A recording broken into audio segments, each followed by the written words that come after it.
مولاي صل وسلم دائما أبدا. السلام علیکم ورحمۃ اللہ وبرکاتہ. الحمد للہ وحدہ والصلاة والسلام علی من لا نبی بعدہ. فاعوذ باللہ من الشیطان الرجیم. شہر رمضان الذی انزل فیہ القرآن. صدق اللہ العظیم. معزز دوستو، رمضان المبارک کا مہینہ شروع ہو چکا ہے اور یہ بابرکت یہ مقدس مہینہ وہ ہے جس میں اللہ تبارک و تعالی نے قرآن جیسی مقدس کتاب نازل فرمائی.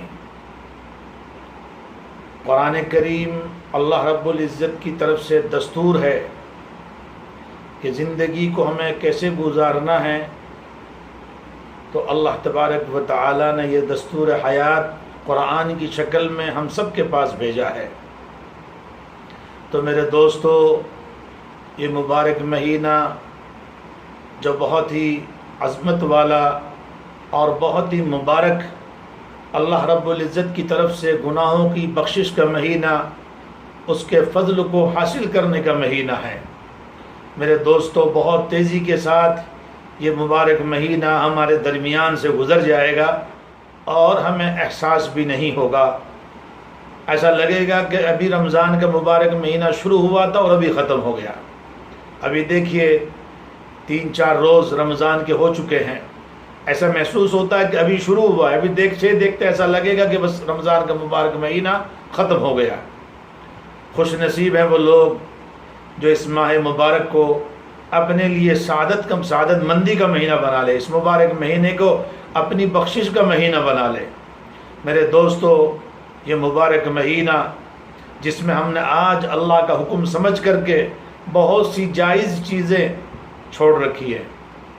کھانا چھوڑ رکھا ہے، پینا چھوڑ رکھا ہے، نفسانی خواہشات کو پورا کرنا چھوڑ رکھا ہے. حالانکہ یہی چیزیں روزہ افطار کرنے کے بعد کھانا بھی حلال، پینا بھی حلال، نفسانی خواہش اپنی خواہشات کو جائز طریقے سے پورا کرنا بھی حلال ہو جاتا ہے. مگر روزے کی حالت میں ہم نے اللہ کا حکم سمجھ کر کے یہ تمام چیزیں چھوڑ رکھی ہیں.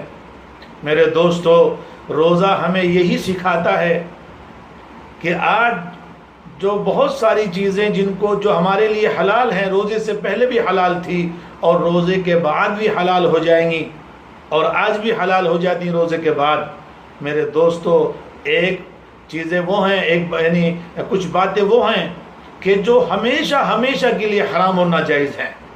جب آج ہم نے اللہ کا حکم سمجھ کر کے اور بہت سی جائز چیزوں کو بھی چھوڑ رکھا ہے، تو میرے دوستو، جو اللہ رب العزت کی طرف سے ہمیشہ کے لیے جو چیزیں حرام ہیں اور جو چیزیں ناجائز ہیں، تو ہمیں ان کو بھی چھوڑنا چاہیے.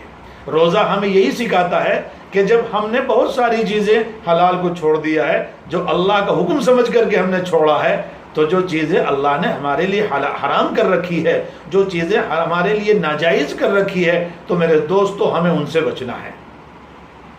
آج ہم ان سے حفاظت کر رہے ہیں.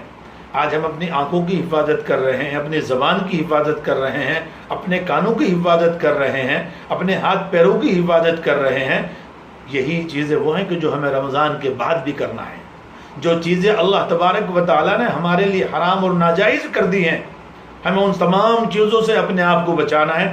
تو تب سمجھا جائے گا کہ ہم نے روزہ صحیح کر کے رکھ لیا ہے، ہمارا روزہ مکمل ہو گیا ہے، اللہ نے ہمارے روزوں کو قبول فرما لیا ہے. اگر قبول ہو گئے روزے تو پھر ہمیں حرام سے بچنے کی توفیق ہو جائے گی، ہمیں ناجائز سے بچنے کی توفیق ہو جائے گی. اور اگر نہیں ہوئی تو اس کا مطلب یہ ہے کہ کہیں نہ کہیں ہمارے روزوں میں کچھ کمی واقع رہ گئی ہے. تو میرے دوستو، یہ پورا مہینہ ابھی ہمارے پاس موجود ہے.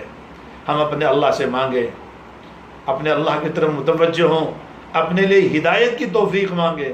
اے اللہ، تو ہمیں صحیح، سچی اور پکی ہدایت عطا فرما دے. ہدایت اسی کی طرف سے ملے گی. ہدایت تبھی ملے گی جب ہم کوشش کریں گے، اس کے لیے جد و جہد کریں گے. اور اسی لیے قرآن کریم میں اللہ رب العزت نے فرمایا والذین جاہدوا فینا لنہدینہم سبلنا،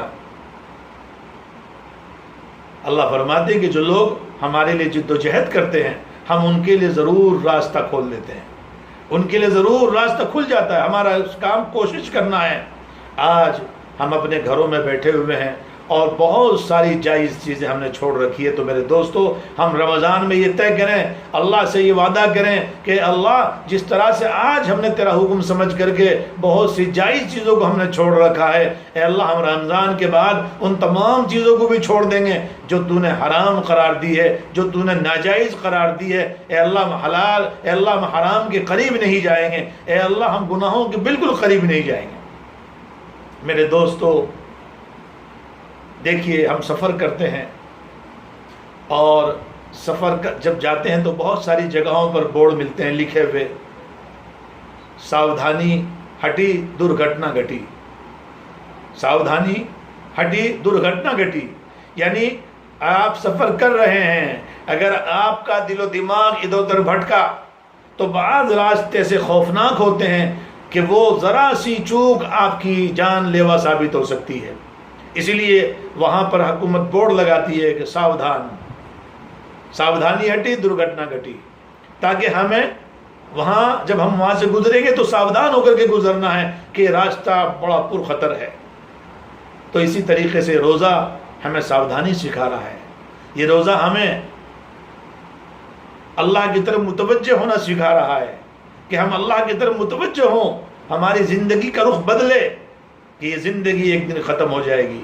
کامیاب ہیں وہ لوگ جنہوں نے اپنی زندگی کو کامیاب بنا لیا، جنہوں نے اپنی زندگی کو جو ہے اللہ کے حکم کے مطابق گزار دیا، اور پھر مرنے کے بعد اللہ تبارک و تعالی اس روزے کا کیا بدلہ عطا فرمائیں گے۔ حدیث میں فرمایا الصوم لی وانا اجزی بی، کہ روزہ میرے لیے ہے اور میں اس کی جزا میں دوں گا۔ ایک حدیث میں فرمایا کیا فرمائے گا الصوم لی وانا اجزا بھی فرمایا، اجزا بھی یعنی روزہ میرے لیے ہے اور میں روزے دار کے لیے ہوں۔ گویا روزہ ہم نے اللہ کے لیے رکھا، اللہ فرماتے میرے بندے میں روزے تو نے میرے لیے روزہ رکھا اور میں تیرے لیے ہوں۔ اسی لیے یہ روزہ بہت ہی مبارک اللہ کا فریضہ ہے۔ میرے دوستو ہمیں چاہیے کہ ہم اس کو صحیح کر کے گزاریں، روزے کو صحیح کر کے رکھیں، اپنی آنکھوں کی حفاظت کریں، اپنی زبان کی حفاظت کریں، اپنے کانوں کی حفاظت کریں اور اپنے ہاتھ پیروں کی حفاظت کریں۔ اگر ہم نے یہ کر کے گزار لیا تو پھر انشاءاللہ اللہ ہمیں تقوی کی دولت سے مالا مال فرمائے گا۔ ہمیں بچ کے چلنا ہے۔ حضرت عمر رضی اللہ عنہ سے پوچھا گیا کہ تقوی ہے کیا چیز، تقوی ہے کیا چیز؟ تو آپ نے فرمایا تقوی وہ ہے کہ جو آدمی ایسے راستے سے گزرتا ہے کہ جس کے دونوں طرف کانٹے ہی کانٹے ہیں، دائیں بھی کانٹے بائیں بھی کانٹے، اور پتلا بالکل چھوٹا سا راستہ ہے۔ آدمی جب اس راستے پر چلتا ہے تو اپنے کپڑوں کو سمیٹ کے چلتا ہے کہ کہیں کوئی کپڑا میرا کسی کانٹے میں نہ پھنس جائے، دائیں طرف سے بھی سمیٹتا ہے بائیں طرف سے بھی سمیٹتا ہے اور آگے دیکھ دیکھ کے چلتا ہے۔ آپ نے فرمایا یہی تقوی ہے کہ آدمی اپنی زندگی کو ایسے گزارے، دن ایسے گزارے، رات ایسے گزارے کہ اپنی آنکھوں کو، اپنے دامن کو، اپنے کانوں کو، اپنی زبان کو، اپنے ہاتھ پیر کو گناہوں سے بچانا ہے۔ تو میرے دوستو یہ مبارک مہینہ جو بہت تیزی کے ساتھ آگے کی طرف بڑھ رہا ہے، جس کے بارے میں فرمایا اول حصہ اس کا جو ہے وہ رحمت ہے، اور درمیانی حصہ مغفرت ہے، اور آخری حصہ جہنم سے خلاصی کا عشرہ ہے۔ 3 عشرے ہیں اس میں، اول عشرہ رحمت کا عشرہ، دوسرا عشرہ مغفرت کا عشرہ، اور تیسرا عشرہ جو ہے وہ جہنم سے خلاصی والا عشرہ ہے۔ تو یہ رحمت کا عشرہ چل رہا ہے، اسی لیے رب اغفر وارحم وانت خیر الراحمین، رب اغفر وارحم وانت خیر الراحمین، رب اغفر وارحم وانت خیر الراحمین۔ یہ دعا ہم زیادہ سے زیادہ کثرت سے اس وقت پڑھیں، اللہ کی رحمت کا مستحق بنائیں۔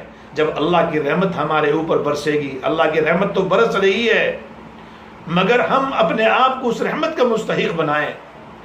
جب ہم اللہ کی رحمت کا مستحق اپنے آپ کو بنا لیں گے تو پھر اگلے عشرے میں ہماری مغفرت شروع ہو جائے گی، ہماری مغفرت شروع ہو جائے گی۔ پھر جب ہماری مغفرت ہو جائے گی تو آخری عشرے میں اللہ ہمیں جہنم سے خلاصی عطا فرما دے گا۔ تو میرے دوستو اللہ تبارک و تعالی مجھے بھی اور آپ کو بھی صحیح روزہ رکھنے کی توفیق عطا فرما دے. اللہ تعالی ہم سب کو اپنی رحمت کا مستحق بنا دے, اور اللہ ہم سب کی مغفرت فرما کر کے اللہ ہمیں ہمیشہ کے لیے جہنم سے خلاصی عطا فرما دے. وآخر دعوانا الحمدللہ رب العالمین.